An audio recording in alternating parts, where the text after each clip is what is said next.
디모데후서 4장 1절에서 8절 말씀입니다. 하나님 앞과 살아있는 자와 죽은 자를 심판하실 그리스도 예수 앞에서 그가 나타나실 것과 그의 나라를 두고 엄히 명하노니 너는 말씀을 전파하라. 때를 얻든지 못 얻든지 항상 힘쓰라. 범사에 오래 참음과 가르침으로 경책하며 경계하여 권하라. 때가 이르리니 사람이 바른 교훈을 받지 아니하며 귀가 가리워서 자기의 사욕을 따를 스승을 많이 두고 또 그 길을 진리에서 돌이켜 허탄한 이야기를 따르리라. 그러나 너는 모든 일에 신중하여 고난을 받으며 전도자의 일을 하며 내 직무를 다하라. 전제와 같이 내가 벌써 부어지고 나의 떠날 시각이 가까웠도다. 나는 선한 싸움을 싸우고 나여 달려갈 길을 마치고 믿음을 지켰으니 이제후로는 나를 위하여 의의 면류관이 예비되었으므로 주 곧 의로우신 재판장이 그 날에 내게 주실 것이며 내게만 아니라 주의 나타나심을 사모하는 모든 자에게 도니라. 아멘. 우리 서로 인사 나누실까요? 사랑하겠습니다. 반갑습니다. 오늘 행복하십니까? 오늘 여러분들이 원하는 대로 이루어질 것 같습니까? 지금 이 자리에 모인 우리는 하나님이 살아계시다는 것을 믿습니다. 그 하나님께서 나를 위해 하나님의 능력을 충분히 사용하시는 분이라고 하는 것 또한 우리는 믿습니다. 그런데 우리는 하나님의 자녀고 하나님의 무한하신 능력이 있으시다라고 하는 것을 고백하지만 우리의 삶의 순간순간 다가오는 불안감은 어쩔 수가 없는 듯합니다. 그런데 그 불안감이 더러더러 다가오는 것이 아니라 때로는 너무 아주 자주 다가올 때도 있네요. 하나님은 임마누엘의 약속을 해주시면서 예수님 역시 내가 너희와 세상 끝날까지 함께하리라 라고 약속을 주셨고 보혜사 성령을 통해서 너희를 지키리라 하셨고 그 지킴의 은혜가 우리를 지금 이끌고 계신 줄 고백합니다. 그런데 왜 우리는 이렇게 나약한 삶, 때로는 나약보다는 더 안 좋은 오히려 악독한 삶을 살아가는 것일까요? 하나님이 항상 내 옆에 계시고 또 때로는 내 눈앞에 보이고 내 귀에 들려지고 또 내가 그분을 만지고 함께 담소를 나눌 수 있으면은 우리는 나약하지도 악독하지도 않을 것 같은데 현실은 하나님이 보이지 않고 하나님의 음성을 내 귀로 들을 수 없다라고 하는 것에 참 어려움이 있습니다. 어떻게 하면 우리는 하나님을 믿으며 나약하지 않고 강한 그리스도인으로서 거듭날 수 있겠습니까? 어떻게 하면 우리는 악독하지 않고 선한 사업을 힘쓰면서 살아갈 수가 있겠습니까? 기독교가 전 세계로 퍼지면서 많은 사람들이 아는 많은 국가 안에 기독교인의 숫자는 들어 있습니다. 그럼에도 불구하고 나라의 정책들이 악한 길로 가는 것 왜 그럴까요? 그곳에 하나님의 백성이 있지만 괴롭힘을 당하는 것 왜 그럴까요? 여기에 우리는 딜레마에 빠질 수밖에 없습니다. 이러한 현실 속에서 우리는 어떻게 하나님을 느끼면서 담대한 삶을 살아갈까요? 우리의 소망은 거기에 있지 않습니까? 아버지여, 오늘의 삶이 연약하지 않을 수 있도록, 성공된 삶이 될 수 있도록, 억울하지 않고 빛난 삶이 될 수 있도록 인도하여 주세요 라고 우리의 소망이 거기 있지 않습니까? 그러기 위해서는 오늘 제목에 있는 말씀처럼 매일 주와 함께 살면 되겠지요. 우리 다 같이 해보실까요? 매일 주와 함께. 옆에 분을 보면서 삽시다. 이어서 시작. 그러면 지금까지 우리는 주와 함께 살지 않은 거냐? 아니죠. 하나님이 나와 늘 함께 하시지만은 단 내가 하나님을 느끼지 못하였기 때문이죠. 하나님을 느끼지 못하기 때문에 나약하기도 하고 때로는 악독하기도 한 삶을 살아가는 거죠. 그러면 매일 하나님을 느끼면 우리는 선한 삶, 또 나약하지 않은 힘 있는 삶을 살아갈 수가 있겠지요. 그러지 않겠습니까? 그러지 않겠습니까? 김진원 성도님? 김진원 성도님 때문에 지금 저를 안 보고 5분이 김진원 성도님을 쳐다보고 계세요. 제발 나를 쳐다보세요, 여러분. 제가 김진원 성도님 얘기하는 게 아니라 우리 이쪽에 3분, 저쪽에 1분, 뒤에 1분, 제가 그분들 때문에 얘기하는 겁니다. 예. 아이, 저만 보시라고요.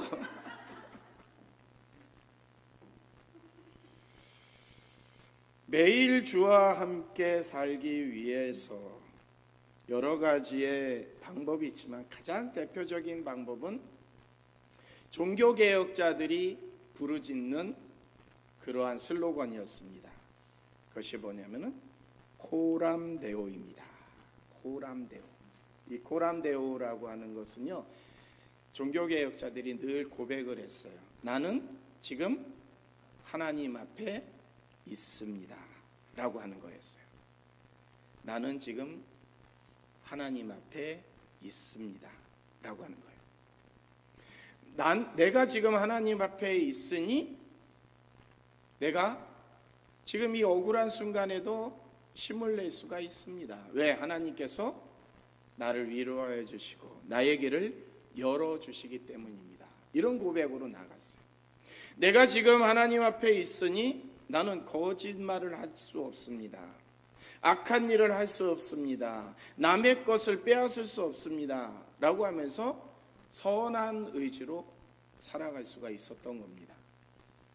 근데 언제부터인가 나는 하나님 앞에 있습니다, 이 코람데오의 개혁의 정신이 잊혀져 가고 퇴색해져 가 있습니다. 여러분, 대답은 하지 마시고 일주일을 살면서 나는 하나님 앞에 있습니다 라고 하는 것을 몇 번 되새기면서 살아왔는지 스스로 생각해 보시기 바랍니다.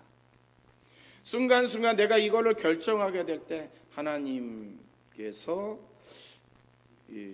나에게 뭐라고 말씀하실까? 하나님의 뜻은 무엇일까? 내가 무엇인가를 행하려고 가는데 이것이 하나님이 원하는 길인가? 내가 지금 이 하지 않는 것이 하나님의 길인가? 라고 하는 것을 몇 번 되새기셨을까요?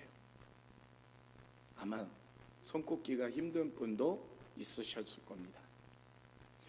성전 안에서는 하나님을 부르짖고 하나님, 제가 하나님 앞에 있습니다 라고 하는데 세상으로 가면은 하나님은 눈에 보이지 않아요. 성전 안에서는 성경도 보이고 십자가도 보이고 목사도 보이고 다른 사람들도 보이니까는 나는 하나님과 동행하는 것처럼 느껴지다가 저 밖에 나가서는 성도들과 자주 만나지도 않고 십자가도 멀어져 보이고 성경도 펼치기에 연약하고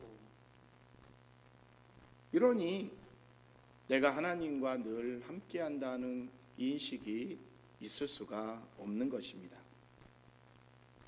그러면 우리는 하나님을 늘 느끼면서 매일 하나님과 함께 내가 하나님 앞에 있습니다 라고 하는 것을 살아가기 위해서는 어떠한 노력이 필요하겠습니까?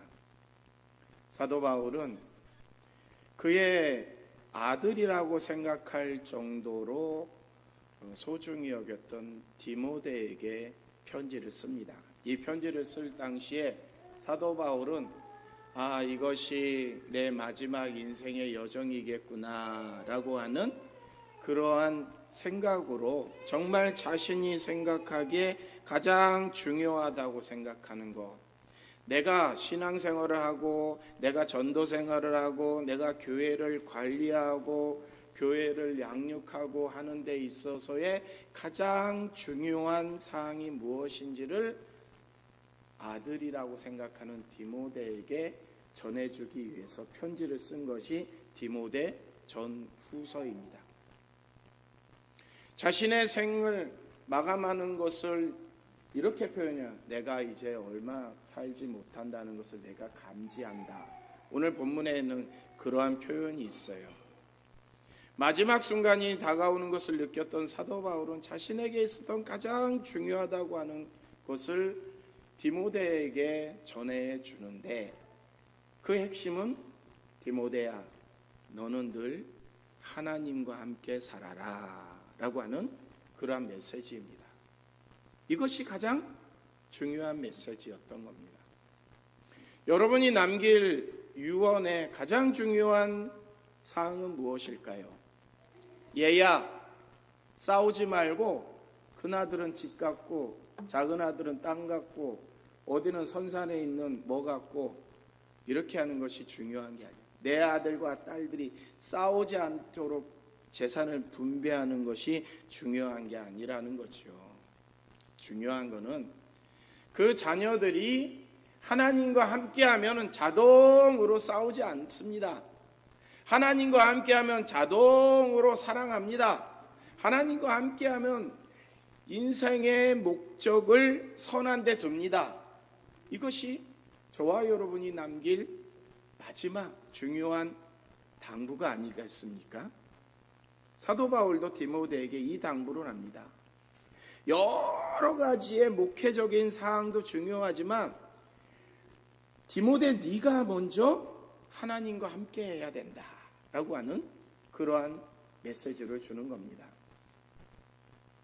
제가 여러분에게 말씀을 선포하고 하나님의 대언자로 자부하지만 가장 중요한 것은 사실은 이 선포와 이 사명이 아닌 거예요. 내가 하나님과 얼마나 함께 하느냐가 가장 중요한 사항입니다. 이를 위해서 저도 애쓰고 있어요. 여러분도 애쓰시기를 바랍니다. 디모데에게 사도 바울은 이러한 당부를 하네요. 너는 말씀을 전파하라. 때를 얻든지 못 얻든지 항상 힘쓰라. 범사에 오래 참음과 가르침으로 경책하며 경계하며 권하라 라고 하는 말씀이죠. 말씀에 집중하라는 거죠. 그 말씀이 너의 전과 지금과 후가 되어야 된다라고 하는 겁니다. 말씀이 바로 곧 하나님이시죠. 말씀에 집중한다는 것은 내가 이 순간 하나님께 집중하는 겁니다. 그 말씀에 먼저 집중한 다음에 너는 그 중요한 것을 사람들, 네가 목회하는 성도들에게 가르쳐라. 때로는 경책하라. 그렇게 하지 못하면 책망까지 하고, 또 그들이 지금 변화되던 되지 않던 계속 힘쓰라. 때를 얻든지 못 얻든지 최선 항상 힘쓰라. 오래 참아라. 오래 참아라. 왜 바뀌지 않지? 이렇게 하지 말고 오래 참으면서 말씀에 집중하며 나가라. 이런 당부를 해주고 있습니다. 여러분, 찬송을 하면은 어떻게 위로를 받습니까? 위로를 받죠. 기도하면은 희망이 생깁니까? 희망도 생기고요. 전도하면은 좀 선하게 사는 것 같습니까? 예? 이건 전도의 경험이 없어서 그러신가? 그렇습니다. 여러분, 교회 안에서 뭐 이 봉사하고 청소하고 뭐 이게 식사 준비하면은 이렇게 내가 그리스도인답게 사는 것 같습니까? 아니에요? 그래서 청소들을 안 하시는구나. 봉사들을 안 하시는구나. 우리는 신앙적으로 교회에서 제공하고 요구하는 여러 가지 일들을 하면은 그 순간은 내가 세상 근심과 염려를 내려놓을 수가 있습니다. 그러면서 하나님을 바라볼 수가 있습니다. 말씀에 집중하면요, 그 순간 우리는 세상의 근심과 염려를 내려놓고 악한 생각도 줄어들고 선한 일에 힘쓰겠다고 다짐하기도 합니다. 사도 바울이 디모데에게 원하는 것은 하나님의 말씀을 선포하고 너도 그와 같이 말씀대로 살아라 라고 하는 당부를 합니다. 디모데가 먼저 말씀에 가까워야 하나님을 느끼고 있어야, 즉 하나님에게서 받은 은혜 체험과 그 은혜 체험으로 인해서 사명을 세워나갈 때 너는 나약하지 않고 너는 오늘보다 내일이 희망 있는 삶이 된다라고 하는 그러한 말씀을 해줍니다. 야, 내가 어디 저기 빌립보에 갔더니 아주 고놈들이 말이야 나를 간사하게 했어. 야, 요럴 때는 요렇게 해야 돼. 이것이 내가 목회를 하는 노하우야. 어디 갔더니 성도들이 아이고 이방인이라고 배척해. 그러면 너는 내가 보기에는 로마 시민권자라고 하니까 그 사람들이 끔뻑 죽대. 너도 로마 시민권을 따서 전도를 해. 이러한 목회적인 이 디테일을 얘기한 것이 결코 아니에요. 근본을 얘기한 겁니다. 근본을. 디모데, 네가 먼저 하나님의 말씀에 집중하여 하나님의 은혜를 깨달은 다음에 그 깨달은 은혜를 성도들과 나누어라. 나눌 때 그들이 연약할 수도 있어. 잘 듣지 않을 수도 있어. 그렇지만 오래 참고 힘쓰고 열심히 하면 하나님께서 너와 함께 하실 거야. 너의 생활을 하나님께서 책임져 주실 거야. 이런 당부를 해요. 저는 이거를 어떻게 해석을 하냐면요, 어렸을 때 우리는 아버지 목회자의 삶을 보면서 살았습니다. 근데 예전에 목사님들은 왜 이렇게 가난했는지. 예전에 가난한 목사님을 보면서 왜 그렇게 신학교에 많이 갔는지, 요즘은 가난하지 않는 목사님들을 보면서도 신학교가 미달되는 일들이 참 많이 생겨요. 이게 무엇인지. 좀 예전 목회와 지금 목회가 달라진 듯 느낌이 오기도 합니다. 예전에 아버지는 가난하게 목회를 하면서 가끔가다 이런 말씀을 하셨어요. 하나님은 목사의 자식들을 책임져 주신다라고 하는 거였어요. 근데 저는 그 말이 가슴에 와닿지 않았어요. 가슴에 와닿지. 하나님이 목사의 자녀를 책임져 주시면 아버지 월급 좀 많이 받아서 나 용돈 좀 많이 주고 내가 하고 싶은 것도 좀 했으면 그게 좀 약간 내 가슴에 와닿고 그런데 아버지는 맨날 가난하면서 그런 얘기를 하셨어요. 근데 지나고 보니까는 이것이 하나님이 목사와 그의 자녀들을 인도하신 은혜였구나라고 하는 것이 순간순간 느껴져요. 제가 한 능력과 제가 하는 재능과 제가 하는 노력에 비해서 무엇인가 다른 애들보다 잘 풀려요. 그랬을 때 이것이 아버지가 목회를 하면서 헌신했던 그 은혜들을 내가 받나? 예전 부흥회를 하면 꼭 강사 목사님들이 이러한 이 간증이나 예화를 듣죠. 어느 교회 장로님, 집사님, 성도님이 교회에 헌신을 했더니 그의 자녀들이 잘 되더라. 이런 거 들어보셨죠? 부흥회 때 단골 메뉴지 않습니까? 그래서 여러분도 결심을 하죠. 나도 지금 없지만 헌금을 드리겠습니다. 나도 지금 바쁘지만 교회에 와서 헌신을 하겠습니다. 다짐해 오셨죠? 그렇죠? 그것이 우리의 믿음을 지금까지 지탱하고 있는 것 아닙니까? 근데 때로는 생각해 보면은 우리의 자녀들은 언제 복 받는 거야? 라고 느끼기도 합니다. 의심이 들기도 합니다. 말씀에 의심이 들기도 해요. 근데 안 그렇습니다. 하나님의 약속은 결코 더디다 하고 하나님이 잊으신 것은 아닙니다.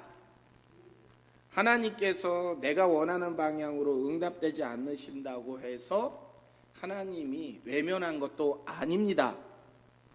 하나님께 내 마음과 믿음과 정성을 들면 언젠간 반드시 응답될 줄로 믿습니다. 때를 얻든지 못 얻든지 너는 항상 힘쓰라. 이것이 바로 내 미래, 내 가정에 대한 은혜를 가져오는 하나님의 복인 줄로 기억하시기 바랍니다.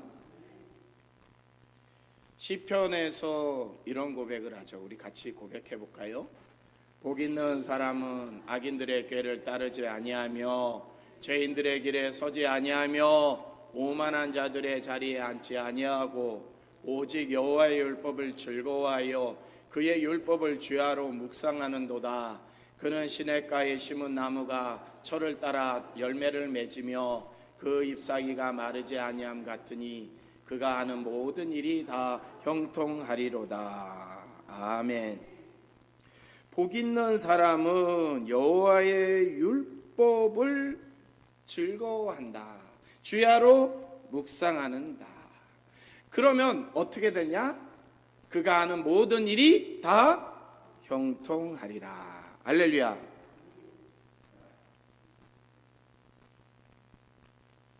하나님의 말씀을 즐거워하지 않고 하나님의 말씀대로 살지 않으면은 형통하지 않다라고 이야기하네요. 그러면서 1장 4절에 악인들은 그렇지 아니하며 오직 바람에 나는 겨와 같도다 라고 하는 거예요. 겨와 같도다. 자, 동풍이 불면 서쪽으로 날아가고 남풍이 불면 북쪽으로 날아가고 서풍이 불면 동쪽으로 가야 되고 북풍이 불면 남쪽으로 이리 왔다 저리 왔다 한다는 거죠. 악인들. 왜 그럴까요? 하나님을 의지하지 않고 하나님의 말씀을 거부하니 하나님이 그들을 붙들어 주시지 않고 하나님이 붙들어 주시지 않으면 이리 왔다 저리 왔다 불안한 삶을 살 수밖에 없다는 것이죠. 매일 하나님과 함께하면 형통한 삶, 그렇지 않으면 고단한 삶이 있다라고 하는 것이죠. 바울은 디모데에게 고백하며 당부합니다.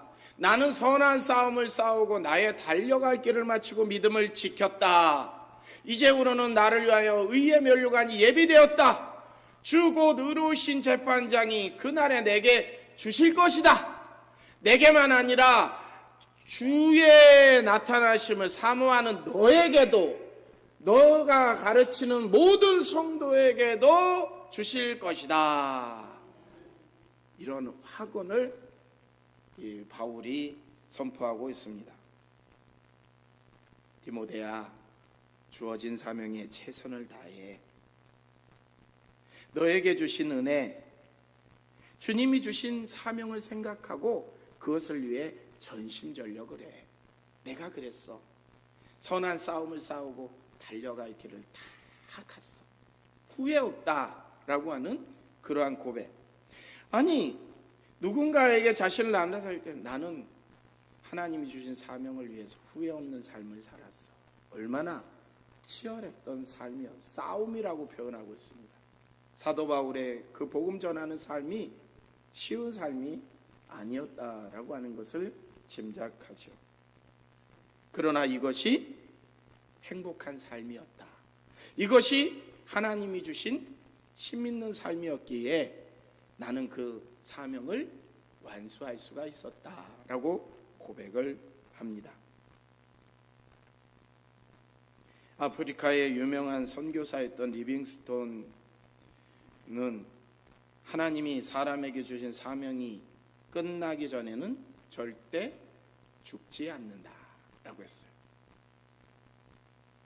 사명대로 살면 하나님이 지켜주신다라고 하는 그러한 신앙 고백입니다. 감리교의 창시자였던 요한 웨슬레는 노 크로스 노 크라운, 십자가가 없으면 면류관도 없다라고 하는 그러한 고백으로 고난을 감내하면서 복음을 전하였다고 합니다. 사도 바울 역시 자신에게 내려주신 하나님의 은혜, 예수 그리스도를 통해서 개수와 같은 죄인을 전도자로 삼아주신 그 은혜를 날마다 묵상하면서 하나님 앞에 내가 서 있습니다. 예수님 앞에 내가 있습니다. 부끄럽지 않은 믿음 생활을 위해서 선한 싸움을 싸우면서 달려갈 길을 다 갔더니 나의 지나온 삶은 은혜로운 삶이었다, 힘 있는 삶이었다라고 하는 고백을 하고 있습니다. 내가 선한 싸움을 싸우고 나의 달려갈 길을 마치고 믿음을 지켰다. 우리도 바울이 된 바울처럼 이 신앙 고백을 해볼까요? 시작. 나는 선한 싸움을 싸우고 나의 달려갈 길을 마치고 믿음을 지켰다. 할렐루야. 이 고백이 바울에게는 얼마나 행복한 고백이었을까요? 우리도 바울처럼 매일 주와 함께 살며 이 기쁨의 고백을 할 수 있기를 축원합니다. 기도하시겠습니다. 은혜로 우리를 보살피시는 하나님, 오늘도 나약하지 않고 힘있는 신앙인이 되기 위하여서 주님 앞에 나왔습니다. 이런 우리들에게 하나님의 말씀으로 더 가까워지게 인도하여 주심을 감사를 드립니다. 우리가 신앙생활을 하면서 선하게 살아가야 되는데 그러지 못한 삶, 열심히 주의 일을 해야 되는데 나약한 모습, 너무나 부끄럽기 짝이 없는 그리스도인으로서 살아올 때도 있었음을 고백을 합니다. 강한 삶, 믿음에 변절하지 않는 삶을 살아간다라고 고백해야지만이 행복한 삶이 될 텐데 하나님 이를 위해서 바울을 통해서 주신 메시지를 오늘도 마음에 새깁니다.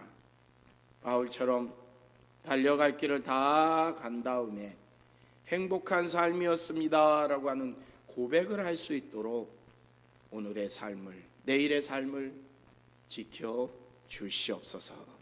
매일 하나님과 동행하면서 행복한 여정이 되기를 소망하며 예수 그리스도의 이름으로 기도드립니다. 아멘.